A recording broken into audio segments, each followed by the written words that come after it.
আসিরন, আরে ওই আসিরন।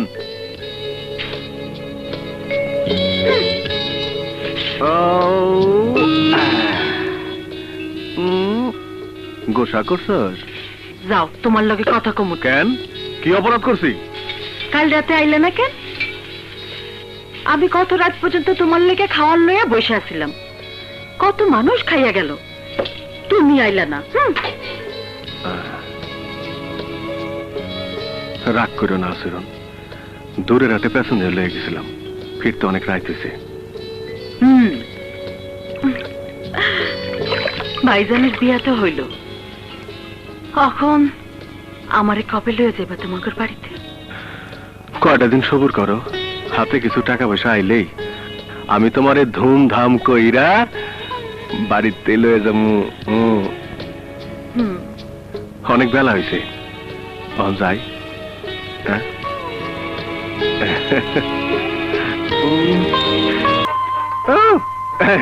এই যে মুরগি আছে, তরকারি, কোনো কিছুর অভাব নাই। কি গরম পড়ছে রে বাবা। কেডা? ও, তুমি তো চেনো না, আমাগো মধু, আমাগো আসিরনের লগে। ভাবি, ভাবি, আমি এগুলো কুত্তে কাইতে লয়ে আসি।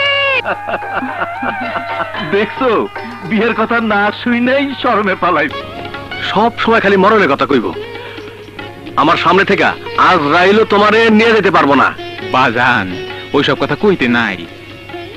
বাবা মধু, পোলারে বিয়া করাইয়া মাইয়ারে বিয়া দিমু, এই কথা বইলা গ্রামের মানুষের মুখ বন্ধ রাখছিলাম।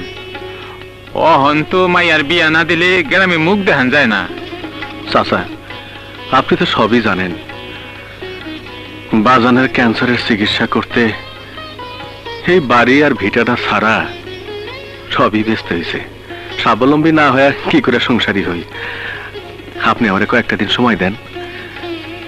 মায়ে বাইচা থাকতেই হাসিরুনরে আমি ঘরে তুলে আনো। জঙ্গলে মায়া মানুষের চিৎকার শুনতে পাই, গিয়ে দেখলাম দুই বেটা মুখোশধারী, এক বেটা হাসিরুনরে ধরে রাখছে, অন্যজন তার ইজ্জত নেবার চেষ্টা করতেছে। আমি ঝাঁপায়া পড়লাম হ্যাগো উপর, শুরু হইল মায়ের পিঠ। আমার মায়ের খাইয়া ওই বেটাটা পালায়া যায়। কত বড় বেটারে, দুইজন হয়ে মার খাইয়া পালায়া যায়, সব মিথ্যা কথা। চুপ। তারপর আসিরন যা কইল সব ঠিক। হ চাচা। মাতবর সাহেব, এখন বুঝে যেতেছে মধুর কারণে ওসীমউদ্দিন মইরা গেছে। আমি এর বিচার চাই মাতবর সাহেব। ভাবি ভুল বুঝায়া আমি রয়ের বাপের উত্তেজিত করছে, এবং সেই কারণে উনি মারা গেছেন। এতে আমার দোষ কি? দোষ একটু আছে বাজান। তুমি যখন বুঝলা যে লালবানু তোমারে ভুল বুঝছে, তখন তোমার উচিত ছিল তাগো বাড়িতে যাইয়া ভুলটা ভাঙায় দাও। তাই তোমারে কঠিন শাস্তি না দিয়া লঘু শাস্তি দিলাম, আর সেটা হইল 20টা বেতের বাড়ি। সৈয়দের বিচারে যে শাস্তি আমারে দিলেন, আমি তা মাথা পাইতে নিলাম। কিন্তু বিশ্বাস করেন মাতবর চাচা, আল্লাহ জানে এই আসিরনের কোনো ক্ষতি করার চেষ্টা আমি করি নাই, আর ওসীমউদ্দিন চাচার মৃত্যুর জন্যেও আমি দায়ী না। আমি যা করছি তাই আসিরনের ইজ্জত বাঁচানোর জন্যই করছি। আর সেটা যদি আমার অপরাধ হয়ে থাকে, তাহলে মারেন মারেন মারেন আমার পিঠে নাচের বাড়ি, মারেন মারেন আমার পিঠে নাচের বাড়ি, মারেন মারেন। শোন, এমনি মার।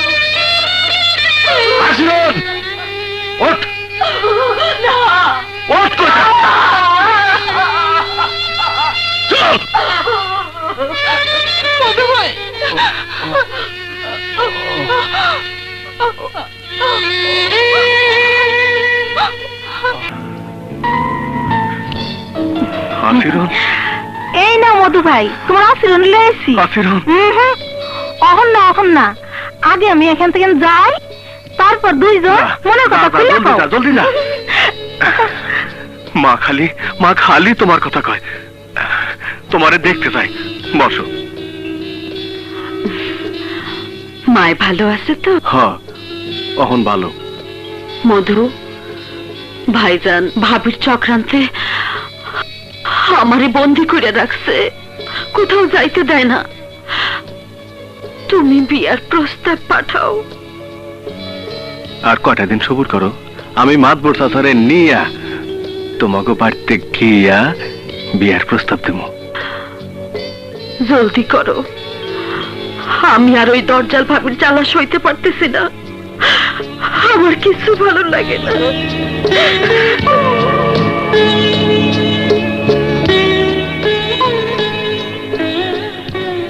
হাসিরন, হাই, হুম? বাড়তে যাও। তোমার ভাই ভাবি জানতে পারলে আবার অঘটন ঘটাইব। না, আমার আর ওই বাড়িতে যাইতে কইও না, তোমার বাড়িতে নিয়ে চলো। আমি তোমার না দেখতে পাইলে কানতে কানতে মরে যাবো। কান্দে না লক্ষ্মীটি, আমি রোজ তোমার লাগে এইখানে দেখা করো। আচ্ছা,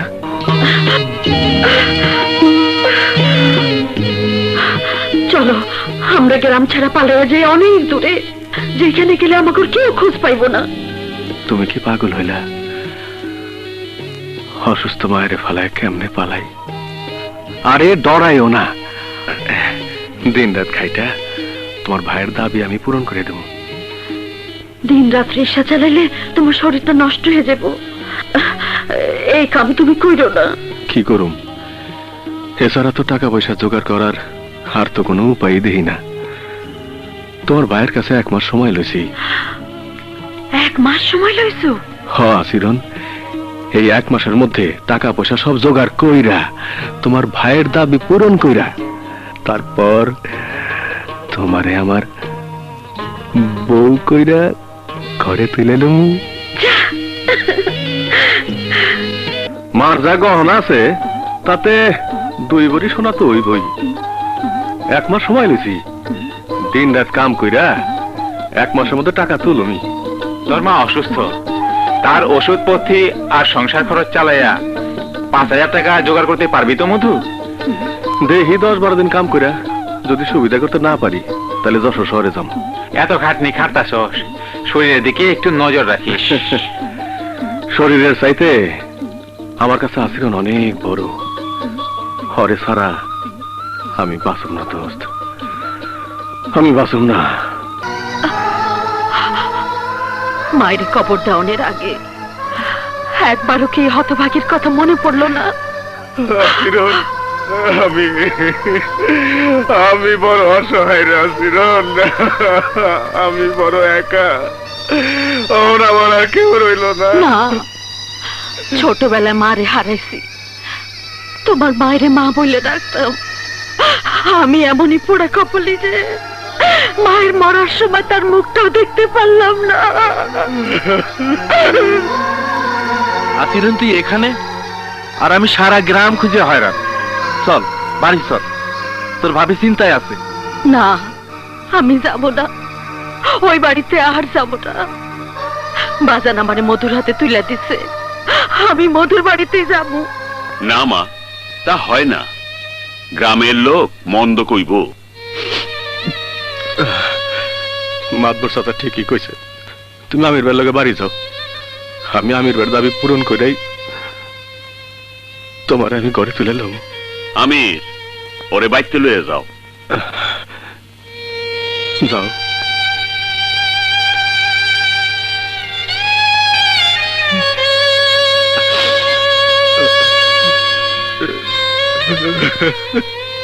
মাতবর চাচা,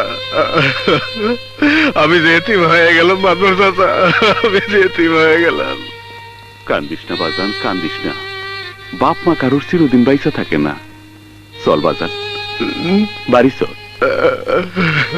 হ মহাজন সাহেব,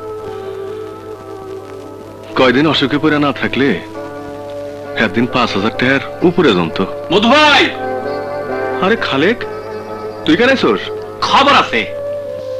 কি খবর? সব ভালো তো? আসলেন বুঝি খবর দিছে আমির ভাই হারুবার কাছে টাকা খাইয়া মত বদলাইছে, তোমারে এই আমার লগে যাইতে কইছে। কিন্তু দাবিটা তখনও মাত্র 200 টাকার জন্য আটকে থাকবে? সেই টাকা নয় আমি দেব, তবুও তুমি যাও মধু। হ আমি আইজে যাম। মধুভাইও নাই, খালেদও নাই। এদিকে কাজীবাড়ির পাজি মেয়ের চক্রান্তে হারুর তোর টাকা খাইয়া আসিরন্ডে তার লগে বিয়ে দিতেছে।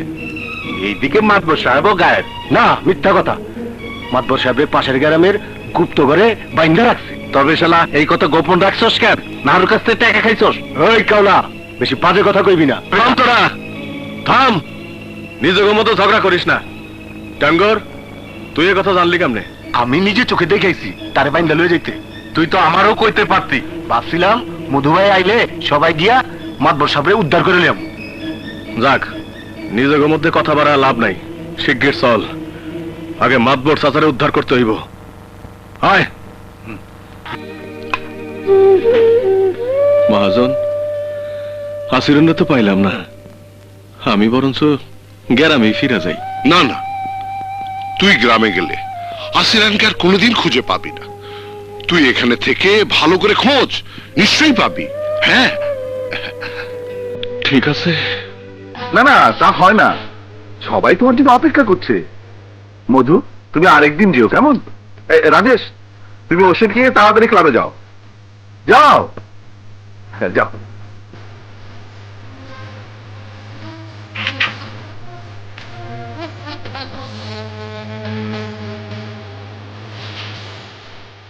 কি বুঝলে মিস ওসি? আই মিন তোমার আশ্রিত এখন ওই ছোকরার প্রেমে হাবুডুবু খাচ্ছে। কি যাতা কইতাছেন? এ অসম্ভব। সবই সম্ভব বাবাজি, সবই সম্ভব। না, আমি বিশ্বাস করি না। হাসিরুন আমার লগে বেইমানি করতে পারে না। তুমি দেখছি সত্যি সত্যি আশ্রিতকে খুব ভালোবাসো। ভালো ভালো, বিশ্বাস থাকা ভালো, তাই বলে অন্ধবিশ্বাস। খবরদার, দ্বিতীয়বার এরকম কথা কইলে আমি আমি আপনার মুখ বন্ধ করে দেবো। আমার মুখ বন্ধ করলে কি হবে? ক্লাবের সবার মুখ বন্ধ করতে পারবে? তুমি একজন সামান্য রিক্সাওয়ালা। অসীম যে স্নো পাউডার লিপস্টিক ব্যবহার করে, তুমি কি পারবে তা দিতে? আজ যে গাড়িতে অসীম গেল, পারবে পারবে তার তেলের পয়সা জোগাড় করতে? বাবাজি, বড় চিন্তায় পড়লে না? এখন আমার একটা কথা শোনো, আসিরনকে যদি সত্যি ভালোবাসো, তাহলে তার এই সুখের জীবন থেকে সরে পড়ো, সরে পড়ো। ঠিকই কইছেন। আমি তো এতটা ভাবি নাই।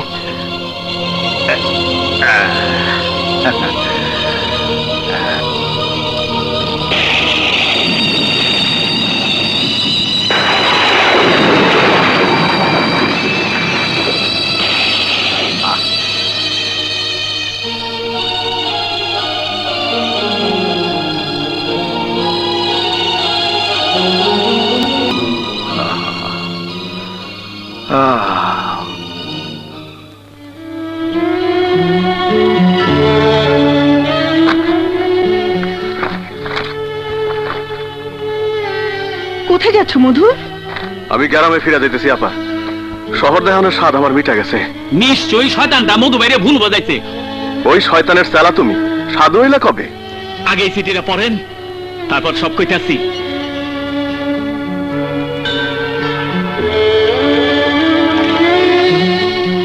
দিলু ভাই, ঘৃণা, লজ্জায় এবং সমাজে তোমার মাথা নত হবে বলেই আমি আত্মহত্যা করতে যাচ্ছি। কেন করলাম জানো?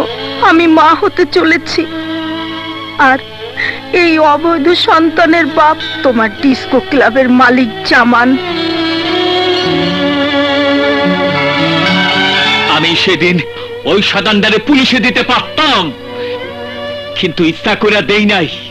কারণ আমার বোনের লাশ সে আমি কসম খাইছি, তার মরণের প্রতিশোধ নিব। আপা কোথায় দুলা ভাই? একটু আগে জামান সাহেব আইসা রাজেশের লগে ক্লাবে পাঠাই দিছে। আর দেরি নয় মধু, শিগগির চলো, নইলে নইলে আশিরনের সর্বনাশ হয়ে যাবে। জলদি চলেন, আর একটা আত্মহত্যা থামান। এসো।